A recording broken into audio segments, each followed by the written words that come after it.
આજે સવારના જે મહાકુંભની જે એક દુઃખદ ઘટના સાહેબ જેને કહી શકાય કે 30 લોકોના મૃત્યુ થયા છે અને 60 લોકો ઘાયલ થયા છે. એનું કારણ કે ત્યાં આટલું બધું પબ્લિક વધી ગયું હતું કે જેના લીધે એક ભાગદોડ મચી ગઈ અને જેના લીધે આ 30 લોકો કચડાઈને મોત થયા છે સાહેબ.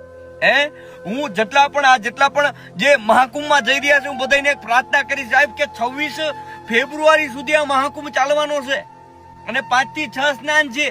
તો તમે સ્નાન 26 ફેબ્રુઆરી સુધીમાં ગમે ત્યારે કરી શકો છો. મહાકુંભમાં જાવ એનો વાંધો નથી, ખરેખર જવાય. આ સ્નાન એક અમૃત સ્નાન છે, પણ સાહેબ તમે પોતાનો જીવ દઈ દો, ભાગદોડ મચાવીને લોકોને કચડી નાખો સાહેબ. આ કેટલા અંશે યોગ્ય કહેવાય? અને આ જે 30 લોકો જે મૃત્યુ પામ્યા છે સાહેબ, એમને સરકારે ઘણી બધી સહાય પણ કરી છે. પણ સાહેબ એકવાર તમારા ઘરનો સ્વજન જાય ને પછી આ જે કિંમત આપે છે એનો કોઈ મૂલ્ય નથી હોતો. એ તો જેના ગયા હોય ને એ તો એને ખબર હોય. હું ભગવાન ને હું એટલી પ્રાર્થના કરીશ કે જે 30 ને જે તમારા ખોળે આવ્યા છે સાહેબ, એમને એમની આત્માને શાંતિ આપીને જે 60 જણા ઘાયલ થયા છે ને એમને વહેલી તકે સાજા કરી દે.